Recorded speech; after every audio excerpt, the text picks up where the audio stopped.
Samo kasno pa je zdaj gledal ravno novice, ko se je Final Fantasy 16 dogajala, so imeli intervju z kreatorjem in so jih vprašali, kaj si mislijo zdaj, ko se JRPG nazaj vračajo pa tak.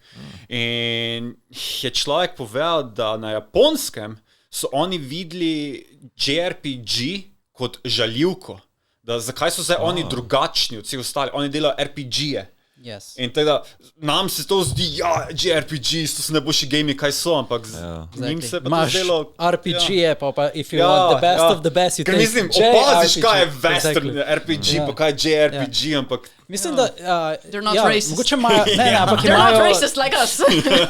Imajo strah sprejeti drugačno, recimo, ko so K-pop poimenovali pač K-pop, so Korejci ful radi sprejeli to, it's something different, right? K-pop kultura, ni samo pop. Ni samo... To je problem per tem K-pop. It's not even pop, it's rock. It's Korean culture, honey. It's Korean music. It's Korean, it doesn't matter what genre it is, it's Korean. Smo že v prejšnji epizodi šli čez dejansko, da je celotna produkcija glasbe in glasbenika pač precej drugačna. That's why this K is very important.